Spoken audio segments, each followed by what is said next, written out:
Anak-anak Nabi ada 7 orang, 3 laki-laki, 4 perempuan. Pertama Qasim, Abdullah, Ibrahim, Zainab, Ruqayyah, Ummi Kalsum, Fatimah.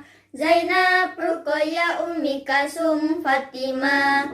Ibunya bernama Siti Aminah, ayahnya bernama Abdullah, kakeknya bernama Abdul Muthalib, pamannya bernama Abu Thalib, pamannya bernama Abu Thalib. Istri yang mulia Sayyidah Khadijah, istri yang setia Sayyidah Aisyah, cucu kesayangan Hasan dan Husain, kucing kesayangan namanya Muza, kucing kesayangan namanya Muza.